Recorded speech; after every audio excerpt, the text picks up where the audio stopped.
اس میں ہماری عدلیہ نے پہلی مرتبہ قانون کے مطابق فیصلہ دیا ہے. یعنی اس طرح کے بحران کی بات کر رہا ہوں، قانون کے مطابق فیصلے تو اور بھی ہوتے رہتے ہیں. اس طرح کے ایک قومی سطح کے بحران میں بالکل ٹھیک جو آئین میں لکھا ہوا تھا، جو قانون کا تقاضا تھا، اس کے مطابق فیصلہ دیا ہے. یہی رحمت کی بات ہے. یعنی عدلیہ کا کام یہ نہیں ہے کہ وہ سیاسی مفادات کو دیکھے، سیاسی نتائج کو دیکھے، اس کے اثرات کیا ہوں گے، یہ ان کا کام نہیں ہے. جب وہ قانون کے مطابق فیصلے دینا شروع کر دیں گے تو آپ حیران کن طریقے سے دیکھیں گے کہ اس طرح کے معاملات جن میں سیاسی مفادات دیکھنا ہوتے ہیں، جن میں سیاسی نتائج ملحوظ رکھنا ہوتے ہیں، یہ عدلیہ میں نہیں آیا کریں گے. اچھا، یعنی اس کا لازمی نتیجہ یہ نکلے گا کہ پارلیمنٹ مضبوط ہوگی، سیاستدان ایسے معاملات اپنے طور پر طے کریں گے، انہیں یہ معلوم ہوگا کہ وہاں بے لاگ قانون کا نفاذ ہو جائے گا. تو عدلیہ میں جو لوگ جاتے ہیں ان کو اپنا ذہن اس سے بالا تر کر لینا چاہیے.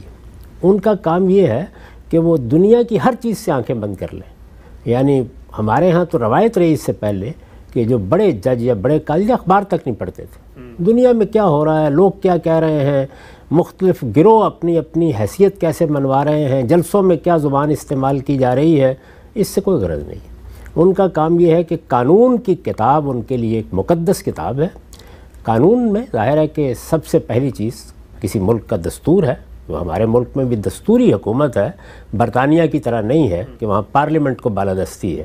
جب دستور بن گیا تو اب دستور کی بالادستی ہے، ہر چیز اس کے لحاظ سے دیکھی جائے گی.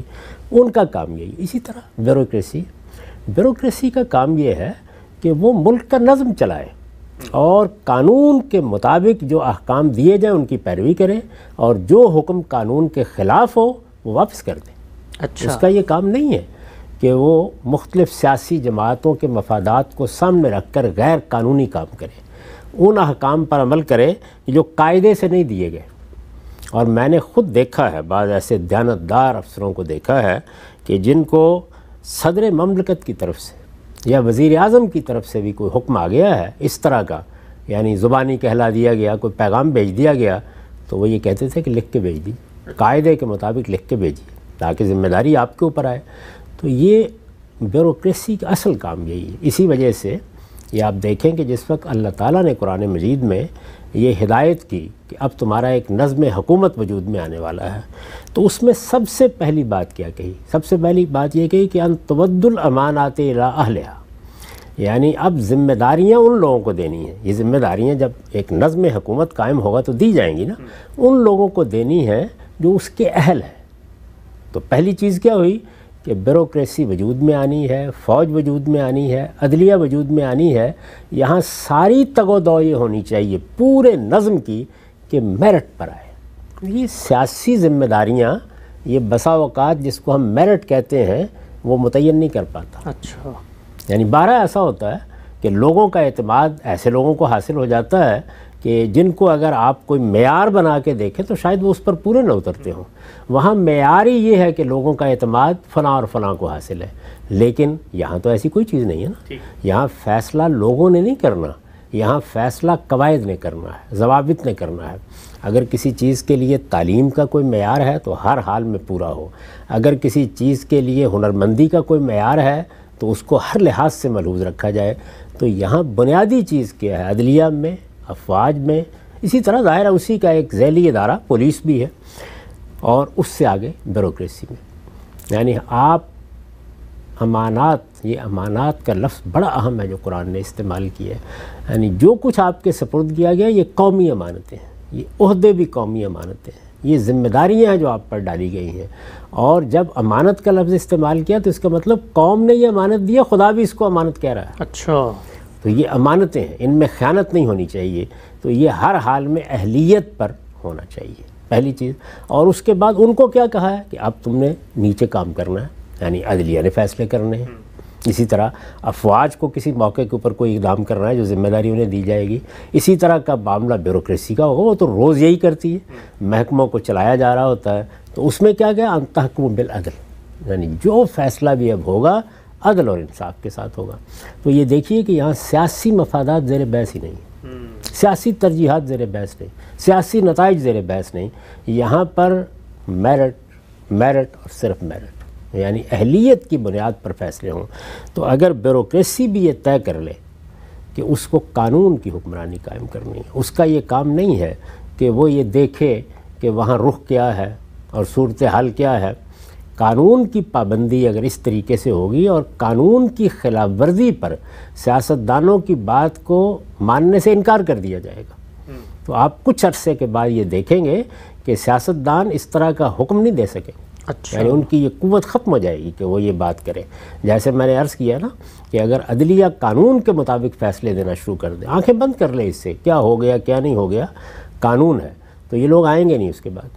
یعنی آہستہ آہستہ عدلیہ اپنی ذمہ داریوں کو ادا کرے گی. یہ اپنے سیاسی معاملات اس طرح نہیں لائیں گے. یہاں ابھی یہ ہوتا ہے کہ کچھ رعایت ہو جائے گی، کچھ لحاظ ہو جائے گا، کچھ سیاسی چیزوں کو سامنے رکھ لیا جائے گا، یہاں سے اشارہ ہو جائے گا، وہاں سے اشارہ ہو جائے گا. جب آپ ان سب چیزوں کو ختم کر دیتے ہیں تو پھر اصل میں عدلیہ ایوان عدل بنتی ہے، اور لوگ آتے ہیں تو پھر ان کو پورا اطمینان ہوتا ہے کہ یہاں پر ڈنڈی نہیں ماری جا سکتی، یہاں تو انصاف ہوگا. بیوروکریسی کو بھی یہی کرنا چاہیے کہ وہ قانون کی حکمرانی قائم کرے، قانون کا پوری طرح پاس کرے، قانون کے مطابق فیصلے کرے، قانون سے ہٹ کر کسی حکم کو ماننے سے انکار کر دے. پولیس بھی یہی کرے، افواج بھی یہی کرے، اور اسی طرح کا معاملہ ہو. یعنی میں تو ہمیشہ سے یہ رائے رکھتا ہوں کہ اگر کسی موقع کے اوپر غیر آئینی یا غیر قانونی حکم دیا جاتا ہے تو نہ فوج کے کسی آدمی کے لیے ماننا اس کو ضروری ہے، نہ پولیس کے لیے، نہ کسی دوسرے کے لیے. ایک ملک یا ایک ریاست میں عدلیہ میں معاملہ چلا جائے گا اگر یہ کہا جائے گا کہ یہ حکم کیوں نہیں مانا گیا، اور پوری حفاظت اس کو حاصل ہونی چاہیے کہ یہ قانون کے خلاف ہے. اور قانون کے خلاف یا آئین کے خلاف حکم ماننا یہ بجائے خود قومی میثاق سے روگردانی کرنا ہے.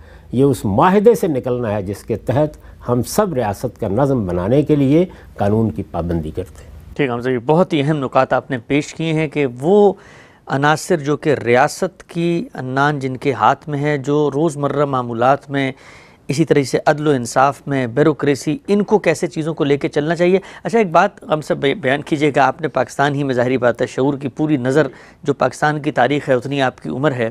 ہمارے ہاں ہر جگہ پر ایک بات کی جاتی ہے وسیع تر قومی مفاد، وہ بیوروکریسی میں بھی ہو، وہ عدلیہ میں بھی ہو، وہ انتظامیہ بھی سب یہ کہہ رہے ہوتے ہیں کہ یہ جو وقتی مسئلہ ہے یہ تو چلے قانون کے مطابق جس طرف بھی ہم حل کر دیں، لیکن جو وسیع تر قومی مفاد ہے اس کو ہمیں ہمیشہ ملحوظ خاطر رکھنا ہے، اس لیے کہ قانون کے مطابق اس مسئلے کو اگر ہم نے یہاں حل کر دیا تو وہ جو وسیع تناظر ہے، قوم کا مستقبل ہے، قوم کا مفاد ہے، اس میں نیشنل سیکیورٹی بھی آتی ہے، اس میں خطے کی صورتحال بھی آتی ہے، اس میں یہ بھی دیکھا جاتا ہے کہ ہماری نظریاتی سرحدیں کہیں مجروح تو نہیں ہو رہی. تو ایک انسان ہے، وہ ایک نفسیاتی وجود بھی رکھتا ہے، اس کا ایک شعوری وجود بھی ہوگا، کوئی نظریہ بھی ہوگا. ظاہری بات ہے انسان ہی بیٹھے ہیں ہر جگہ، تو وہ کیسے اپنے آپ کو روکیں کہ ہمارے کسی فیصلے سے وسیع تر قومی مفاد جو ہے وہ متاثر نہ ہو؟ یہ ان کا کام نہیں ہے، یہ سیاستدانوں کا کام ہے. وہ دیکھیں، یعنی قوم نے جن لوگوں کو منتخب کیا ہے وہ دیکھیں قومی مفاد کیا ہے کیا نہیں ہے. اور قومی مفاد بھی کبھی سچائی کے خلاف نہیں ہونا چاہیے. قومی مفاد کے بارے میں ہمیں قرآن نے یہ تعلیم دے دی ہے کہ قائم بالقسط ہو گئے تو اسی میں قومی مفاد ہے. قائم بالقسط ہونے کا مطلب یہ ہے کہ تم اپنے ذاتی معاملات میں، قومی معاملات میں، غیروں کے ساتھ معاملہ کرنے میں، یعنی قرآن نے صریح لفظوں میں یہ کہا ہے کہ دشمن قوموں سے معاملہ کرنے میں بھی قائم بالقسط رہو، انصاف پر قائم رہو. تو قومی مفاد بھی اصل میں اسی میں ہے. تاہم کسی موقع کے اوپر قسط کا معاملہ نہیں ہوتا. تدابیر میں ایک رائے، دوسری رائے، تیسری رائے ہو سکتی ہے، یا آپ اپنی ترجیحات قائم کرتے ہیں، تعلقات بنانے ہیں، فلاں سے رکھنے ہیں، فلاں سے نہیں رکھنے. یہ فیصلہ کرنا سیاستدانوں کا کام ہے. یعنی یہ فیصلہ کرنا عدلیہ کا کام نہیں ہے، یہ بیوروکریسی کا کام نہیں ہے. ان سے کوئی مشورہ مانگا جائے کسی موقع کے اوپر، وہ دے دیں، بس اپنی رائے بیان کر دیں. اس سے آگے آپ کچھ نہیں کر سکتے. یہ آپ کو یاد ہوگا کہ ہمارے یہاں یعنی امریکہ میں یہ مسئلہ زیر بحث آ گیا تھا جب افغانستان سے انخلا ہوا ہے، تو وہاں افواج کے سپہ سالاری کو بلایا گیا اور آپ نے اس کی گفتگو سنی. اس سے کہا گیا کہ تم نے یہ مشورہ دیا تھا. اس نے کہا میں نے دیا تھا یہ مشورہ. وہ مشورہ صدر کی رائے کے خلاف تھا، وہ مشورہ نہیں مانا گیا. اس سے پوچھا گیا کہ تم نے استعفیٰ کیوں نہیں دے دیا اس کے نتیجے میں؟ تو اس نے جواب میں یہ کہا کہ میرا کام مشورہ دینا ہے. یعنی استعفیٰ دے کر کیا میں سیاسی دباؤ میں اضافہ کر دیتا؟ یہ میری ذمہ داری نہیں ہے. تو اپنی ذمہ داری کے حدود کو پہچاننا اور ان کے اندر رہ کر قانون کے مطابق کام کرنا، یہ ہم جتنا زیادہ حاصل کرتے چلے جائیں گے اتنا ہی ہمارے لیے خیر و برکت کی بات ہوگی۔ ہماری پولیس کیسے خراب ہوئی ہے؟ ظاہر ہے سیاستدانوں نے اپنے مفادات کے لیے استعمال کیا تو خراب ہوئی۔ تو اس لیے اللہ کی پناہ مانگنی چاہیے کہ کسی قوم کی افواج کے ساتھ لوگوں کی محبت نہ رہے، اور لوگوں کی محبت، دل کی گہرائیوں سے محبت جو مجھے بھی ہونی چاہیے اور آپ کو بھی، وہ اسی وقت ہوتی ہے جب کہ ہر طبقہ، ہر گروہ، ہر ادارہ اپنے حدود میں کام کرتا ہے، اور وہ حدود ہمارے آئین نے طے کر دیے ہیں۔ آئین میں کوئی چیز ایسی ہے کہ جس میں بہتری ہونی چاہیے تو جو قاعدے طے ہیں اس کے مطابق آپ آئین میں ترمیم کر لیں، تبدیلی کر لیں۔ قانون میں بھی اسی طریقے سے قانون سازی ہوتی رہتی ہے، لیکن جب ایک قانون بن گیا ہے تو اس کی پیروی کی جائے گی طابق النال بالنال جیسے کہ ہے، اور بیوروکریسی کا کام یہ ہے کہ وہ قانون کا نفاذ کرے، عدلیہ کا کام یہ ہے کہ وہ قانون کے مطابق فیصلے کرے، اور افواج کا کام یہ ہے کہ وہ حفاظت فراہم کریں کہ جن کے حصار میں یہ سارا نظم چلتا رہے۔ ٹھیک ہے صاحب، اہم نقطہ آپ نے بیان فرمایا۔ اچھا یہ بتائیے گا کہ ہمارے ہاں پاکستان کی جو سیاسی تاریخ ہے اس میں ہم دیکھتے ہیں کہ جو کو ہوئے ہیں خود سیاستدانوں سے اقتدار کو جن لوگوں نے لیا ہے، اس میں ایک پورا کا پورا ایک پس منظر ہے خود بیوروکریسی کے اندر۔ جو لوگ اس جگہ پر بیٹھتے ہیں، ظاہری بات ہے قوم کے غیر معمولی ذہین نوجوان بالکل افلاطون ارسطو کی طرح پوری زندگی محنت کر کے مقابلے کا امتحان پاس کرتے ہیں، وہ یہ سوچتے نہیں ہوں گے کہ جی ہم لوگ ہیں جو جانتے ہیں، ہمارے لینگویج ہمیں آتی ہے، ورلڈ ویو ہمارا ہے، نظام چلانا ہمیں آتا ہے، یہ اٹھ کے آگے ہیں چند ووٹوں کی بنیاد پر ہسکٹے پہن کے سیاستدان، ان کو تو فائل پڑھنی بھی نہیں آتی۔ تو آپ سے آپ وہ جذبہ پیدا ہوتا ہوگا بھی اصل تو ہمارا ہی قلم ہے جس سے ہم ریاست چلا رہے ہیں۔ تو اس میں یہ چیز آپ کو لگتا نہیں ہے کہ پھر یہ کیسے ممکن ہوگا اگر سیاستدان بھی اس سطح پہ کوالیفائڈ نہ ہوں تو بیوروکریسی دل سے ان کا احترام کیسے پیدا کرے گی؟ کیونکہ نتیجہ ہم نے یہی دیکھا کہ پوری کی پوری ریاست تو پھر بیوروکریسی چلا رہی ہوتی ہے۔ بیوروکریسی کو چلانی چاہیے، وہ بنائی اسی لیے گئی ہے، اس کی ذمہ داری یہی ہے۔ اگر وہ سمجھتی ہے کہ وہ ذرا برتر جگہ کے اوپر کام کرنا چاہے، یعنی یہ تو در حقیقت ملازمت ہے نا، آپ نے اپنے آپ کو ملازمت کے لیے پیش کر دیا ہے، تو پھر آپ چلے جائیں، سیاست میں چلے جائیں، جا کے دیکھ لیں، آٹے دال کا بھاؤ معلوم ہو جائے گا، پتہ چل جائے گا کہ 4 ووٹ بھی ملتے ہیں یا نہیں ملتے۔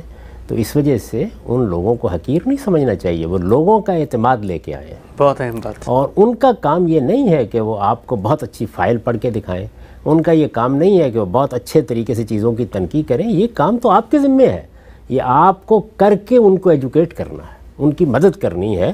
وہ اس لیے اس مقام پر بیٹھے ہیں کہ وہ قوم کی نمائندگی کر رہے ہیں، ان کی سب سے بڑی کوالیفیکیشن یہی ہے کہ قوم نے ان پر اعتماد کیا ہے کہ وہ ان کا نظم چلائیں۔ تو وہاں آپ کو ایک خادم کی طرح سامنے کھڑے ہونا چاہیے اور ذمہ داریوں کو پورا کرنا چاہیے۔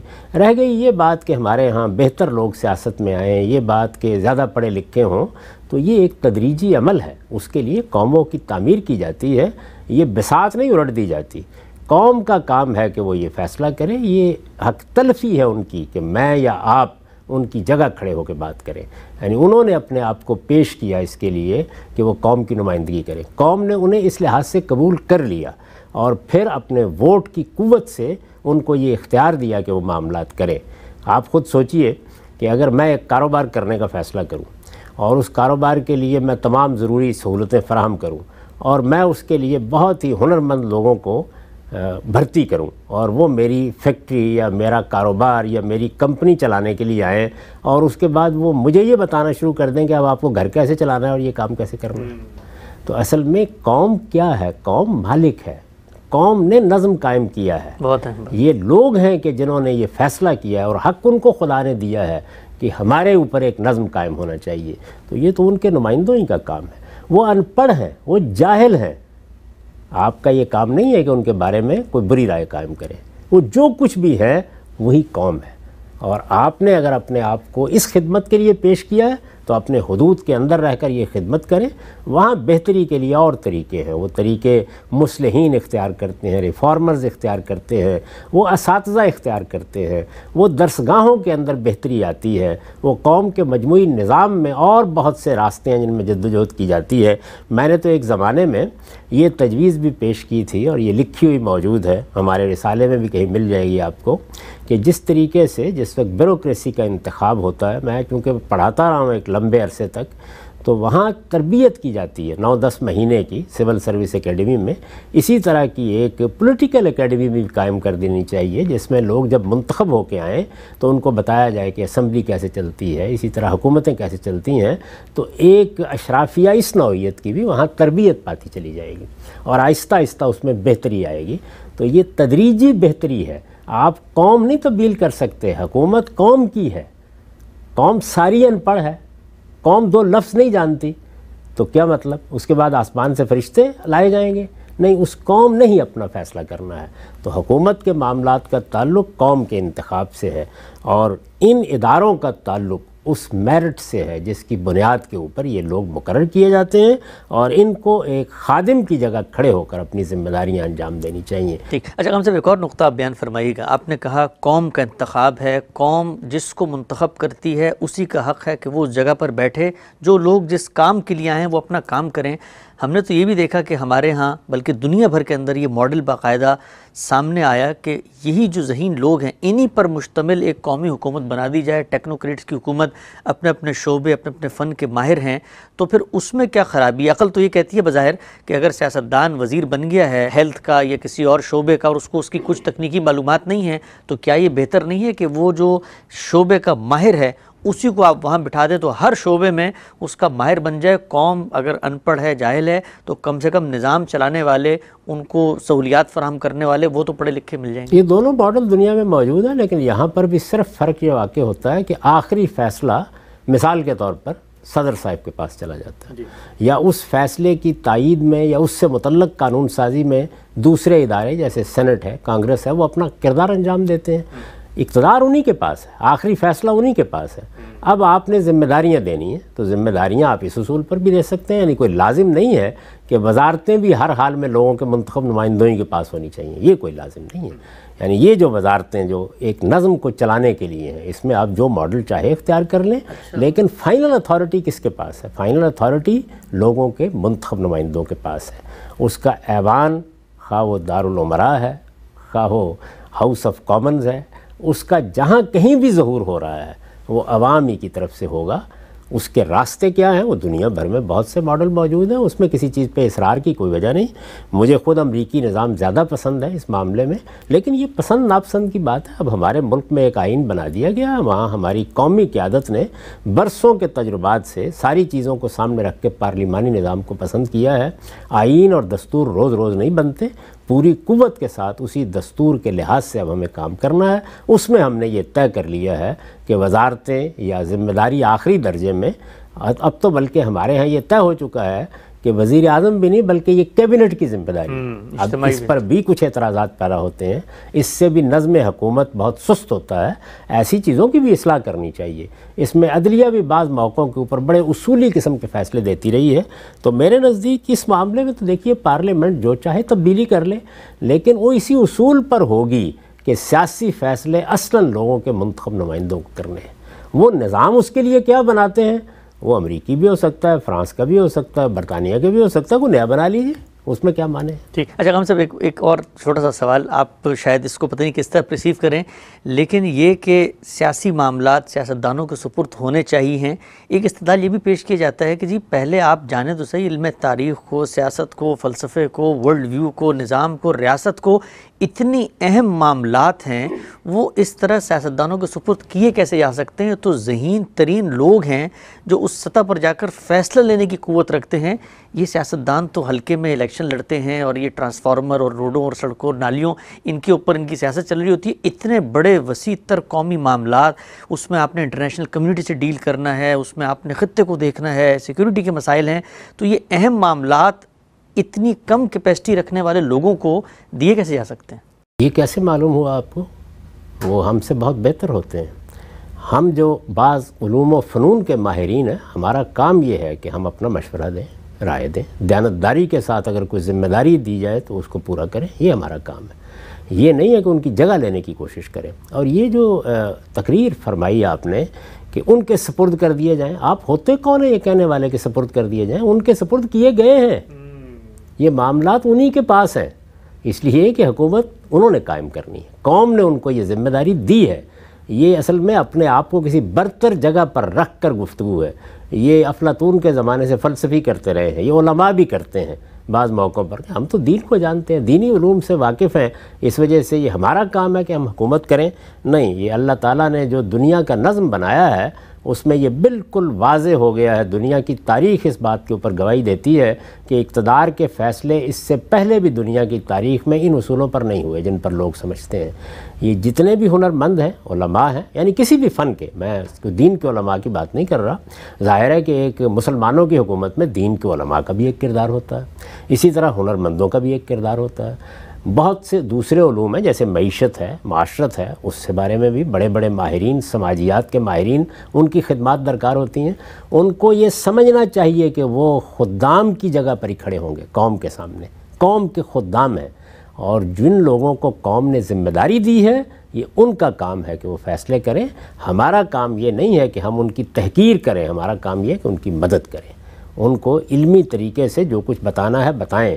اور یہ جو آپ نے فرمایا کہ یہ نالیاں بنانی ہے، یہ ٹرانسفارمر لگانا ہے، اس کی وجہ یہ ہے کہ ہم نے مقامی حکومتوں کو کبھی قائم نہیں ہونے دیا. یعنی جمہوریت کی جو دو بنیادی چیزیں ہیں وہ ہمارے یہاں مفقود ہیں بالکل. ایک یہ کہ مقامی حکومتوں کا نظام ہم اس طرح نہیں بنا سکے جس طریقے سے دنیا کی جمہوریتوں میں وہ چل رہا ہے. سب سے زیادہ اہمیت اس کو دینی چاہیے. مقامی حکومتیں جتنی مضبوط ہوں گی، جتنی فعال ہوں گی، اتنا ہمارے ہاں سیاست کا معیار بہتر ہو گیا. امریکہ میں ہم دیکھتے ہیں ایسے ہی دنیا میں ایسے ہی ہوتا ہے. اس لیے کہ جس وقت یہ معاملات مقامی حکومتوں سے متعلق ہو جائیں گے تو پھر ہمارے جو نمائندے ہیں وہ بھی اور طرح کے منتخب ہو کے آئیں گے.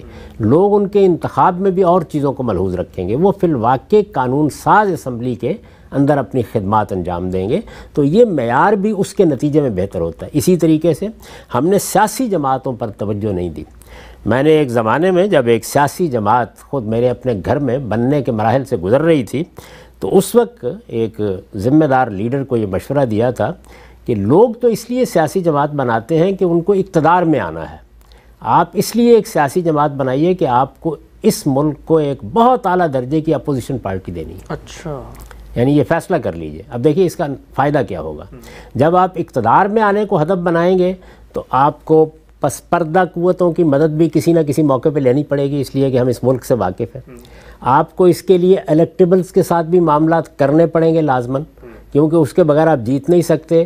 وہ تو ایک مقصد کو حاصل کرنے کے لیے ہماری اس قیادت کو بھی کرنا پڑے تھے معاملات جس نے اس ملک کو بنایا تھا. اس کی تاریخ سے بھی ہم واقف ہیں. تو میں نے یہ عرض کیا ان کی خدمت میں کہ یہ سب کچھ آپ کو کرنا پڑے گا، اور اس کا نتیجہ کیا نکلے گا کہ آپ کے ہاں یعنی پیغمبر کی قیادت میں جب لوگ مدینے میں مفادات سے متعلق ہوئے تو منافقین پیدا ہو گئے. تو یہ آپ کے ہاں بھی آئیں گے، یہ فریب دیں گے، یہ چھوڑ جائیں گے، یہ وفاداریاں تبدیل کیا کریں گے، یہ رسوا کر ڈالیں گے. آپ جو بڑی اعلیٰ قسم کی باتیں کر رہے ہیں ان میں سے کوئی بھی پوری نہیں ہوگی. لیکن اگر آپ فیصلہ کر لیں کہ آپ کو اپوزیشن کی سیاست کرنی ہے، اور میں نے مثال دی ان کو کہ ایک شخص تھا نواب نصر اللہ خان صاحب، انہوں نے اس ملک کے اندر فیصلہ کیا کہ مجھے اپوزیشن کی سیاست کرنی ہے. تو آپ پلٹ کر دیکھیں کہ یہاں جمہوری روایات کو قائم کرنے میں، جمہوری جدوجہد میں اس ایک شخص کا کیا کردار ہے. تو آپ فیصلہ کر لیں کہ آپ کو ایک ایسی جماعت بنانی ہے جو بہت ہی اعلیٰ جماعت ہو، جو اصولوں کو پختہ پکڑ کر بیٹھ جائے، ان کے دامن کو چھوڑنے کے لیے تیار نہ ہو، جس میں اگر کوئی آدمی ادنا درجے میں بھی اس نوعیت کے مفادات کا اسیر ہو رہا ہو تو وہ وہاں پر برداشت ہی نہ کیا جائے. تو اس سے وہ 20 ہوں، 25 ہوں، 10 ہوں، 15 ہوں، وہ لوگ ہوں گے کہ جو ہماری پارلیمنٹ میں فی الواقع احتساب کا کردار ادا کریں گے. یعنی ان کی سیرت. اور میں نے دیکھا ہے کہ ایک زمانے میں ذوالفقار علی بھٹو صاحب کے زمانے میں دیکھا، اس سے پہلے ایوب خان کے زمانے میں دیکھا کہ ایسے لوگ 4-5 آ گئے اور انہوں نے پوری پارلیمنٹ کی نوعیت بالکل تبدیل کر دی، بحث مباحثے کا معیار بالکل تبدیل کر دیا، قانون سازی کے مواقع بالکل تبدیل کر دیے. تو چند لوگ بھی بعض اوقات بڑا غیر معمولی کردار ادا کرتے ہیں. لیکن آپ جانتے ہیں کہ اس طرح کے مشورے تو بس یہی ہوتا ہے کہ طوطی کی آواز ہے نکار خانے میں بلند ہو گئی، کون سنتا ہے، فغان درویش. آپ سے بہت ہی اہم نکات آپ نے آج اٹھائے ہیں. آگے بڑھاتے ہیں سلسلے کو. اچھا، یہ بیان فرمائیے گا، ایک حقیقت ہے اور اس حقیقت کا حل میں چاہتا ہوں، چونکہ آپ کی ایک نظر ہے سیاست پہ بھی، تاریخ پہ بھی، ہمارے ملک کے سماجی حالات پہ بھی. کہا یہ جاتا ہے کہ جی انسان اگر حق کے ساتھ کھڑا ہو، چاہے وہ عدلیہ میں ہو، چاہے وہ بیوروکریسی میں ہو، کانسیکوینسز اس کو پھر بھگتنے پڑتے ہیں. ہم نے تو یہ بھی دیکھا کہ ہمارے ہاں خود وہ لوگ جن کے پاس اختیار نہیں تھا بلکہ وہ تو صرف محض ایک اعلی کار کے طور پہ کام کر رہے تھے، وہ بھی برسوں جیلوں میں رہے صرف اس لیے کہ کسی فائل پہ انہوں نے سائن کر دیا۔ تو پریشر جب آتا ہے، میں بہت ہی سیدھے سیدھے آپ سے پوچھتا ہوں کہ جب کوئی فون آ جائے اور کہا جائے کہ جی یہ خلاف قانون بات ہے، ایک جج اور ایک بیوروکریٹ، دینی اخلاقی قانونی ذمہ داری کیا ہے؟ کیونکہ یہ تو بڑا مشکل کام ہو جاتا ہے، اس لیے کہ پھر نوکری بھی جائے گی، عزت بھی جائے گی، آپ پر کرپشن کے الزامات بھی لگیں گے، معاشرے میں بھی رسوائی ہوگی، ہو سکتا ہے پابند سلاسل بھی کر دیا جائے۔ ہم نے دیکھا لوگوں کو سالریٹی کنفائنمنٹ میں بھی رکھا گیا محض اس لیے کہ انہوں نے کوئی حکم نہیں مانا۔ تو پھر یہ تو بڑی ہی مشکل اور بڑی کٹھن وادی ہے۔ ہم تو سمجھ رہے ہوتے ہیں کہ بڑی ہی اونچا مقام ہے، کوئی وہاں پہنچ گیا تو بڑے خطرے کی چیز ہے۔ یقیناً اس میں کیا شک ہے، جب آپ اس میدان میں آئے ہیں تو آپ جب قانون کے مطابق فیصلے کریں گے اور قانون کی بنیاد پر کوئی نقطہ نظر قائم کریں گے اور پھر اس کے لیے آپ ڈٹ جائیں گے تو بعض اوقات ایسا ہوتا ہے کہ اس کے نتائج آدمی کو بھگتنا پڑتے ہیں، لیکن اسی سے قومیں بنتی ہیں۔ یعنی اگر کوئی نتائج بھگتنے کے لیے تیار نہیں ہے تو پھر اس کی گلی میں جائے کیوں، گھر میں بیٹھ جانا چاہیے۔ یعنی اس کے بڑے اچھے طریقے ہیں کہ آپ کی کوئی ہنر سیکھیے اور پلمبر کا کام کر لیں۔ جب آپ نے ایک ذمہ داری لی ہے، آپ گئے ہیں، آپ ریاست کے نظم کا حصہ بن رہے ہیں، تو پھر آپ کو ان تمام نتائج کا اپنے سامنے ادراک کر کے جو کچھ بھی کرنا ہے وہ کرنا ہے۔ تو اس لیے میرے نزدیک یہی تبلیغ کرنی چاہیے، یہی تعلیم دینی چاہیے کہ ہر شخص قانون کے مطابق کام کرے، قانون کی حکمرانی اسی میں خیر ہے۔ میں نے ایک مرتبہ یہ عرض کیا تھا کہ ہمارے ہاں اگرچہ معاویہ رضی اللہ عنہ کے بعد ایک نوعیت کی ملوکیت قائم ہو گئی، بادشاہت قائم ہو گئی، لیکن ہمارے ہاں کی بادشاہت کی ایک خصوصیت رہی، اور وہ یہ کہ چونکہ ہمارے فقہا نے ایک باقاعدہ قانون مرتب کر دیا اور اس کو ایک ایسی صورت دے دی کہ لوگوں میں اس قانون کی قدر و قیمت غیر معمولی تھی، وہ اس سے وابستہ ہو گئے، انہوں نے اپنے آپ کو انفرادی اور اجتماعی زندگی میں اس قانون کے تحت کر لیا۔ آج بھی صورتحال یہی ہے، یعنی ایک عام آدمی ہمارے قاضی کا فیصلہ اتنے شرع صدر سے قبول نہیں کرتا جتنا امام ابو حنیفہ کا فیصلہ قبول کرتا ہے۔ تو یہ صورت جب پیدا ہوئی تو اس کے نتیجے میں باوجود اس کے کہ ملوکیت تھی وہ قانون کی پابند رہی بڑی حد تک، یہ نہیں کہ خلاف ورزی نہیں ہوئی، وہ قانون کی حکمرانی اور قانون کی پابندی اسی میں خیر ہے۔ اس کی قیمت دینی پڑتی ہے، یہ قیمت سیاستدانوں کو بھی دینی پڑتی ہے۔ کتنے بڑے بڑے سیاستدان ہیں وہ پھانسی کے پھندے تک پہنچ گئے، یہ سب تو ہوتا ہے۔ ٹھیک، اچھا ہم سے بتائیے گا کہ یہ ایک عام طور پہ کہا جاتا ہے کہ ایک قربانی، ایک آدمی، ہمارا کیا رول ہے، ریاست اسی طرح چلتی رہے گی، ایک چھوٹا سا مثلا کوئی ڈپٹی ڈائریکٹر ہے، کوئی اہلکار ہے، وہ اگر انکار کر بھی دے تو اس کو برخاست کر دیں گے، معاملہ تو اس طرح، تو کہا ہی جاتا ہے کہ جی پورا کا پورا سسٹم جب اس طرف جا رہا ہے تو ایک شخص اس کی مخالفت میں کھڑا ہو کے اپنا ہی نقصان کرے گا، سسٹم تبدیل نہیں ہوتا۔ دیکھیے یہ کوئی استدلال ہی نہیں ہے، وہ ایک کے بعد دو ہوں گے، دو کے بعد تین ہوں گے۔ اگر یہ فیصلہ کر لیا جائے کہ میں اکیلا کیا کر لوں گا، یعنی یہ کہ آپ سسٹم سے لڑنا شروع کر دیں، یہ تو میں مشورہ نہیں دوں گا، لیکن آپ اپنے دائرے میں قانون کی پابندی کریں گے، ورنہ آپ معاملہ چھوڑ کے الگ ہٹ جائیں گے۔ یہ ہر آدمی کو کرنا چاہیے۔ اگر وہ ایسا نہیں کرتا تو پھر تو اصل میں جو غلاظت پھیلی ہوئی ہے اس کے تعفن میں اضافہ کرتا چلا جائے گا اور کچھ بھی نہیں ہوگا۔ تو اسی طرح ہوتا ہے کہ ایک ایک، دو دو، چار چار لوگ، یہاں تک کہ جب ان کی تعداد متبع ہو جاتی ہے، وہ بڑھ جاتے ہیں، تو اس کے بعد بحیثیت مجموعی قومیں اور معاشرے وہ ترقی کی جانب گامزن ہو جاتے ہیں۔ ایسے ہی ہوا ہے دنیا بھر میں۔ یعنی یہ کیسے ہو سکتا ہے کہ پہلے سارا کا سارا معاشرہ بالکل پاکیزہ بنا کے آپ کو دے دیا جائے، اس کے بعد آپ پاکیزگی اختیار کریں گے؟ برے حالات میں، نازک صورتحال میں پاکیزگی پر قائم رہنا، قانون کی پابندی کرنا، قانون کا احترام کرنا، قانون کا صحیح طریقے سے نفاذ کرنا، یہ ایک ایک شخص یہ شمع جلاتا ہے تو اسی سے روشنی ہوتی ہے، تو اس میں حوصلہ نہیں ہارنا چاہیے۔ ٹھیک ہے، ہم سب آگے بڑھاتے ہیں اس سلسلے کو۔ یہ بیان فرمائیے گا، کم و بیش 10 سال کے قریب آپ نے خود بھی پاکستان کی جو ٹاپ بیوروکریسی ہے ان کو دین کی تعلیم دی، سول سروس اکیڈمی میں باقاعدہ خدمات بھی انجام دی۔ آخر میں چند منٹ ہمارے پاس باقی ہیں تو کچھ حوصلہ افزا بات بھی کریں ہم۔